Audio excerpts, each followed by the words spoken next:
अंतर्गत यादवजी देशमुख हायस्कूलची काळा या शाळेतील application of trigonometry in daily life ट्रिग्नोमेट्रीचे डेली लाईफ मध्ये कसे उपयोग पडतो ते मी आज आपल्याला सांगणार आहे.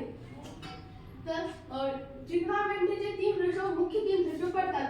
जर आपल्याला एखाद्या ट्रिग्नोमेट्रीची उंची एखाद्या टावरची उंची काढायची असेल तर आपण तेथे ट्रिग्नोमेट्रीच्या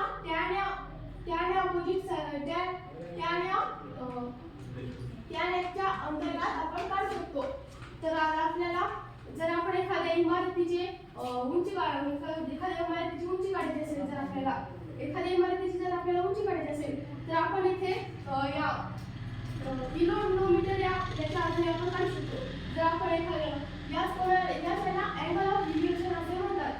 जर आपण एखाद्या इमारतीचे कडे पाहतो तर जो कोन तयार होतो इथे आपण सुईच्या आधारे पाहू शकतो. जो हे कोन तयार होतो तो एखादा 30 डिग्री झाला असेल तर tan 30 डिग्री झाला असेल तर tan 30 डिग्रीची व्हॅल्यू 1/√3 अशी असेल. तर याची हाईट AB आहे आणि बेस हा CB असेल. तर हाईट जर आपल्याला काढायची असेल तर इथे त्याची 108 मीटर हाईट आपल्याला मिळते. आणि जर आपण एखाद्या इमारतीवर किंवा शाळेच्या छतावर थांबलो, जर आपल्याला तिथून जो शाळेत जाणारा मुलगा आपल्याला दिसतो त्याचे जर आपल्याला डिस्टन्स काढायचे असेल तर आपण याच्या अंतर्गत आपण त्यालाच आपण अँगल ऑफ डिस्प्लेशन असे म्हणू शकतो.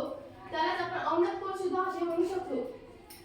तर त्याचे आपण क्लिनोमीटर याच्या आधारे काढू शकतो. जर आपण एखाद्या छतावरून आपण खाली पाहिले तर जो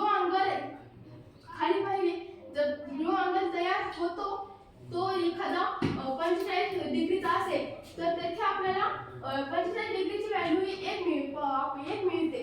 तर तेथे जर हाईट हा त्या शाळेची हाईट AB किंवा 30 मीटर असेल तर डिस्टन्स BC हा 30 मीटर आपल्याला पाहायला मिळतो. त्याचप्रमाणे आपण अँगल ऑफ रिव्होल्यूशन आणि अँगल ऑफ डिस्प्लेशन असे म्हणू शकतो. आणि जर आपल्याला कॉस साइनची व्हॅल्यू काढायची असेल अपोजिट साइड बाय हायपोटेन्यूज तर आपण इथे पाहू शकता की इथे 90 डिग्री जर आपण tan 30 ची पाहू शकतो तर इथे अपोजिट साइड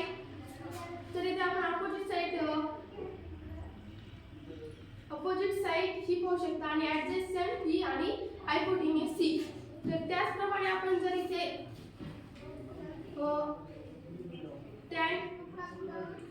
तर आपण इथे साइन 60 ची व्हॅल्यू पाहू शकता.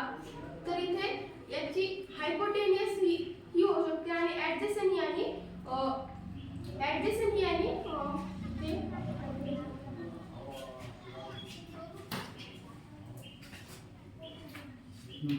अपोजिट साइड ही समोर येऊ शकते. धन्यवाद.